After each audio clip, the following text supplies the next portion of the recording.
Thank you everyone for coming and being on time. So welcome everyone, a pleasant good day.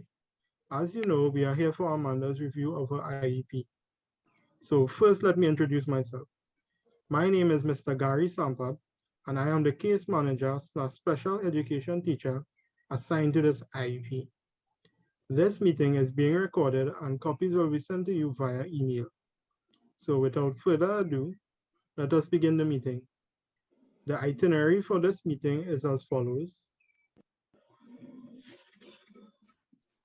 Introductions, then parent observations, the performance report, the students' support eligibility, establishing goals, accommodations and educational recommendations, special services available, the summary of recommendations, and planning for the future.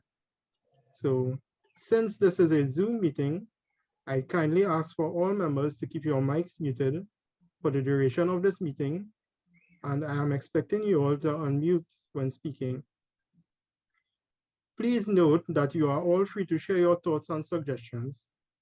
So with that being said, once more, a pleasant good day to each and everyone. Thank you all for being here to this IEP meeting. So can we all introduce ourselves, please? Let me begin by saying, hi, my name is Mr. Sampat, and I am Amanda's special education teacher. Hi, a pleasant good day to each and everyone. My name is Miss Colleen Sharp, and I am Amanda's general education teacher. It's a pleasure to meet you all here today. Good day, I'm Dr. Abdul, and I'm the school psychologist. Hello, everyone. My name is Mrs. Lisa Thompson, and I am Amanda's mom. Hi, everyone. My name is Amanda, and I'm the student. Hi, everyone. I'm Dr. Crystal. I'm the behavior therapist working with the IEP team for Amanda. Hi, everyone. I'm Dr. McGilvery, the occupational therapist who will be working with the IEP team and also Amanda. Hi, everyone. My name is Selena, and I am the social worker. All right, thank you, everyone. So before we can begin today's meeting, can anyone tell me what an individualized educational plan or IEP is? Would anyone like to explain? So an individualized educational plan or program is developed to ensure that a child with an identified disability who attends school can receive specialized instruction and related services to help that child receive his maximum potential. Thank you very much, Dr. Abdul. I think we are ready to start. Everyone should have copies of the IEP draft in front of them. It was sent in the email. We are going to start with the child's profile. Then Ms. Sharp will explain some of Amanda's strengths that she has observed during class. Thank you very much, Mr. Sampad. Well, firstly, I would like to say that Amanda is a very loving and passionate student. Some of Amanda's strengths are she's a very strong in her work. She's a team player. She loves computer games. She loves art and craft, as well as she's very, very good with her verbal skills. Miss Lenisa, do you have anything that you would like to add to that? Can you tell us a little bit more about Amanda's performance, please? Miss Carleen, of course. She draws and paints a lot, so I know she loves art and craft. Right, okay. She also loves to help us in our kitchen garden, and as a matter of fact, she has her own that she takes care of. Wow, And that's good. yes, miss, she really does love art and craft, and she loves the garden also. And you see those social studies project that you and Mr. Sampad gives her? Yes. As soon as she reach home, she starts it. And Oh. also, she loves to play football and work out regularly with her dad. That's amazing, Miss Lisa. Yes, miss. Thank you very much, Ms. Thompson. Well, Amanda, we are happy that you are here with us today. How do you think school is going? What is your favorite part of the day? My favorite part of the day is doing arts and crafts because it's so fun and easy. So Amanda, I am Dr. McGillivray, the occupational therapist. I would like to know what is hard for you in school? Mathematics. It's so confusing and so hard, and it's just so hard. Well, that is okay. We will help you with that. But can you tell me one more thing? What would you like to be when you grow up? I would like to be a baker because I love cooking with my mommy. Wow, that's nice. That's Very it. interesting. It That's is nice. true. She loves to help me cook. And she always brings me fruits in class. Yes, miss. Amanda, is there anything else you would like for us to know? No. Okay, well, thank you. We will do our best to make sure you're successful. Mrs. Thompson, what is your vision for Amanda's future? Mr. Sampat, all I want Amanda to do is to get better at maths. And I just want her to pass SCA and get into a good secondary school. And well, eventually, I want her to get a great job when she grows up. Thank you very much, Ms. Thompson. Now, I think it's a good time for Amanda to take a break. Perhaps take this time to go play on her computer. It was nice having you with us, Amanda. Bye, everyone. Bye, Amanda. Take care. Bye. Bye. Now we will have Mrs. Sharp, and she will present Amanda's academic performance as well as any other relevant information on Amanda's behavior and attitudes. Dr. Abdul can also present her observations and reports. Thank you very much, Mr. Sampat. For this part of the meeting, we will be focusing on Amanda's present level of performance and the impact. So these are the categories that we will be focusing on today's meeting. We will be looking at language arts and mathematics. Secondly, behavioral, social, and emotional, alongside communication and health, fine and gross motor, and daily living.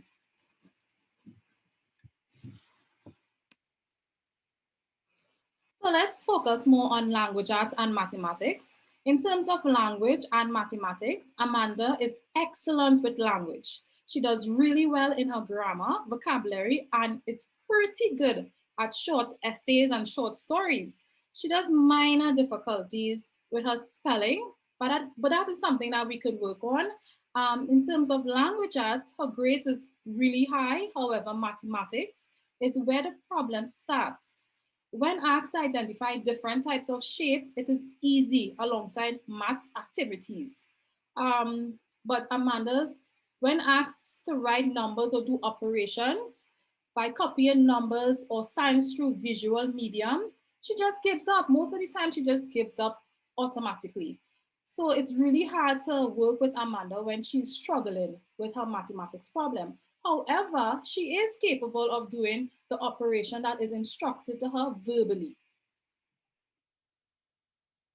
Okay, so when we're focusing more on the behavioral and social emotional aspect to this, although Amanda interacts really well with other students in the classroom, when given a math problem, she usually gets frustrated, as mentioned previously, and oftentimes she takes her anger out on other students in the classroom. She's by being mean, and sometimes it results in hitting other students due to frustration or anxiety. In this case, sometimes she often does not want to interact with other students. She feels overwhelmed most of the time, and it is hard for her to get motivated again to do other math activities in the classroom. Her behavior sometimes is beyond not manageable. I don't know what to do sometimes. Thank you, Ms. Sharp. I think that it's integral that we remember when the child is acting out, it's important that the teacher shows empathy while still standing firm in her decision. For example, the teacher can say something along the lines of, I know that this sum is difficult, and I know that you're frustrated, but you will not have to do it on your own. I will be here with you the entire time. Thank you, Dr. Abdul. Dr. Critchlow, do you have anything that you would like to add to this? Yes, based on what I've heard In relation to Amanda's behavior, I recommend initializing a functional behavioral assessment and FBA, then formulating not a behavioral intervention plan for Amanda. As the student displays behaviors that are not only destructive to others, but also self-destructive, with the plan, we can eliminate the unwanted behaviors. Great suggestion, Dr. Critchlow. Dr. McGilvery, would you be so kind as to make a note of this? Sure thing, sir. In terms of communication and health, I would say on a regular day, Amanda is excellent with interacting with her peers when doing group work activities. She shares her stationaries and other resources with no problem whatsoever. She also gets on really well with other members of staff in the school compound, including other teachers, principals, and janitors, etc. She's very interactive and playful. She loves to have students do art and craft with her. Other students also enjoy working with Amanda, but sometimes it gets really, really frightening. And students get frightened of her when she's having a tantrum when given math problems to do in the classroom. Otherwise, I would say that Amanda is very healthy and analytic person. She performs very well with sports and other physical activities. I have no problem with Amanda in that aspect. Dr. Critchlow, do you have anything that you would like to add to that as well? Well, analyzing what was said by you, Ms. Sharp, I will recommend some behavioral goals be set that will help Amanda during her tantrums and interactions while frustrated. And these goals can also help you within your classroom. Thank you very much, Dr. Critchlow. So when we're looking at the fine and gross motor / daily living for Amanda's age, she is doing great with her fine and gross motor skills. She used manipulatives really well, although she has problem managing her time. And during activity, she really have problem with her time, but she gets on really well with her fine and gross motor skill. Now I would like to pass you on to Dr. Abdul, where she will enlighten you about what she have observed about Amanda's performance and behavior in the classroom. Thank you, Ms. Sharp. After observing Amanda, I can confirm that she has trouble reading and understanding mathematical symbols, numbers, as well as mathematical expressions. This results in her having a slower pace than her peers, and it also results in her getting frustrated easily and occasionally lashing out on her peers. It should be noted that verbal reasoning and expressive writing are areas of strength for her. I've also noticed that she responds well to oral instruction and the use of not only tangible manipulatives, but also digital manipulatives as well. That's it for my report. I'd like to pass you on to Mr. Sampath now.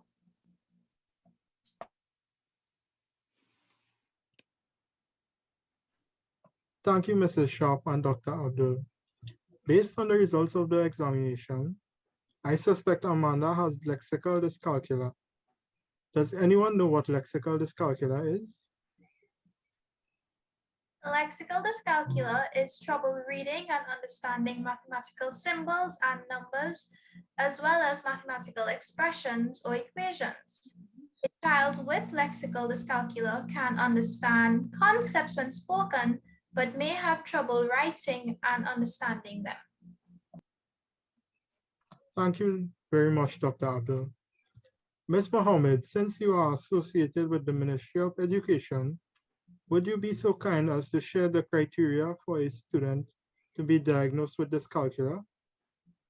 Now, the criteria for a student to be diagnosed with dyscalculia are have difficulty recognizing numbers, be delayed in learning to count, struggle to connect numerical symbols with their corresponding words, have difficulty recognizing patterns and placing things in order, lose track when counting, and they need to use visual aids like fingers to help them count.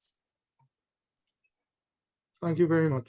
So based on the results of the examination and the information provided in this meeting, Yes, Yes, she does meet the necessary criteria.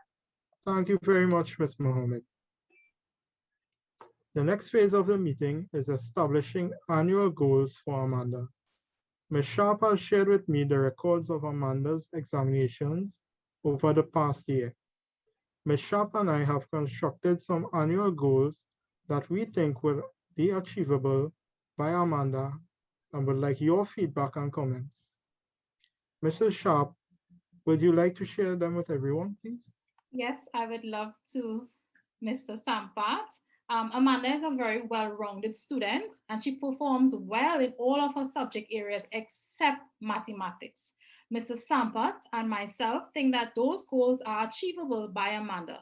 Those goals are as follows. So we plan to, by the end of this intervention, Amanda Thompson will be able to write numbers or do operations by copying the numbers or signs through visual medium.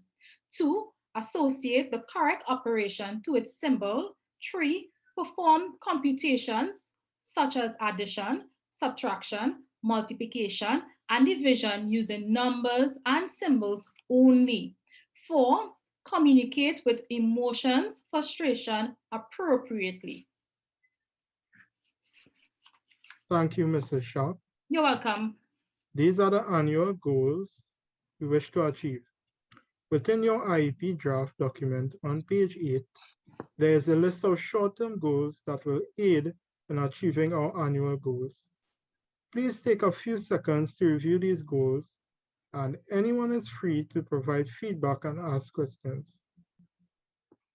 Thank you very much, Mr. Sampat. So now we're going to be focusing on 4 areas for establishing annual goals, and we will be focusing on the classroom participation, as well as speech and language, fine motor skills and daily living, and lastly, social interaction. So let's look closely to the classroom participation. And we all know due to COVID, there's a lot of challenges that we are encountering with this COVID. But Amanda attends classes online, and despite this, she enjoys participating in fun activities and being active in the classroom. However, having lexical dyscalculia, it affects Amanda's ability to manage her homework.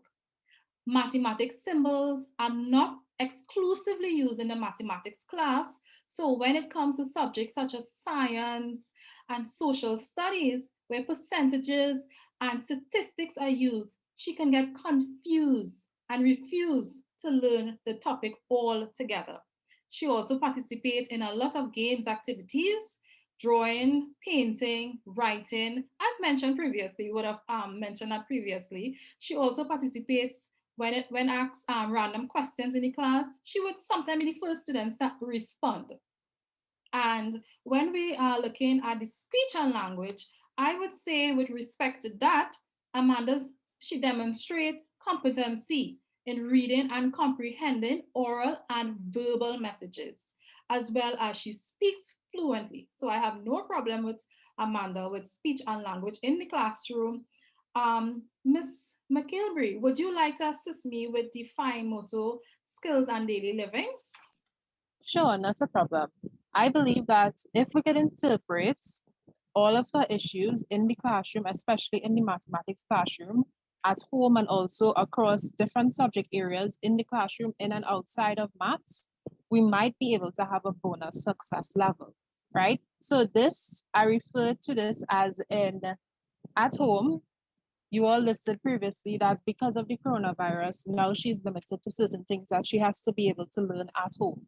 So we could use things such as things that she enjoys, such as painting or drawing, and we can manipulate it to our advantage. Well, to her advantage also, right? So in the idea of at home, she likes to bake, we could incorporate this by having her mommy have her in the kitchen adding ingredients. This could also better her understanding of numbers, addition and subtraction, especially with time management.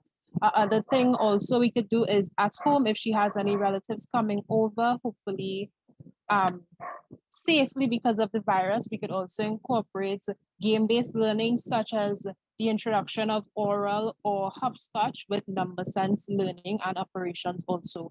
Another thing too with game-based learning, we could also incorporate accessories. So playing dress up with mommy or her cousins and allowing the excuse me and allowing the addition of accessories in here. She could also have fun with that. Like you could include this amount of accessories on this part. I would include this amount on this part, and then we could work on from there. Another thing too, we could incorporate her in the budgeting at home. Like when we are going to the grocery, or we're going to shop, she could be involved in using some money or actually helping mommy calculate how much money she should spend. So tell me, Miss Thompson, what do you think of that?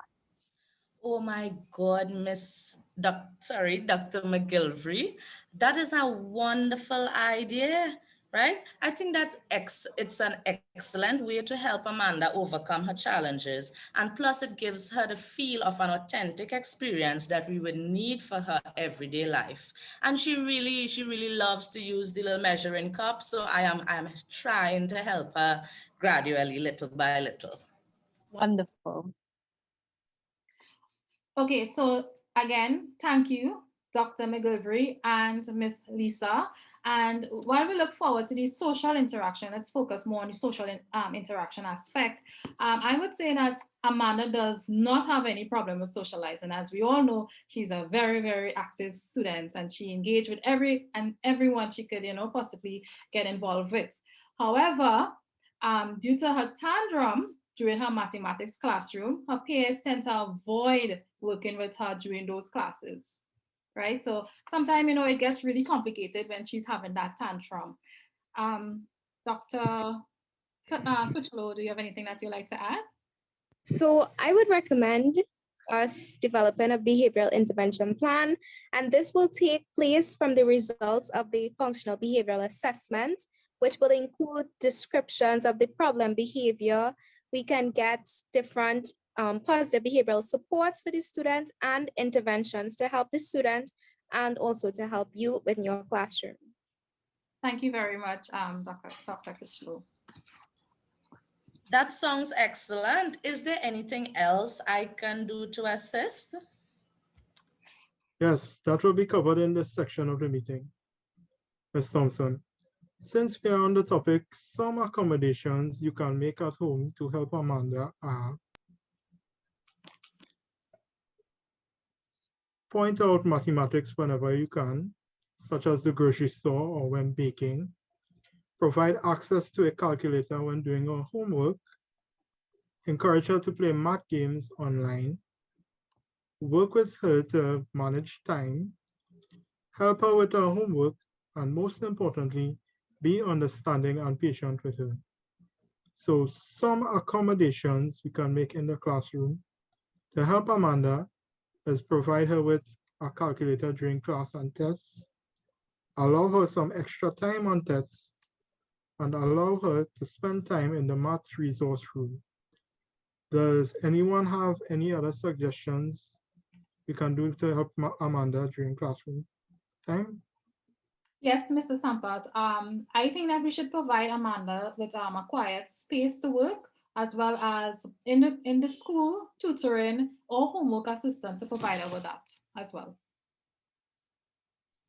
I think we could allow her to use mathematics apps like games and such like that.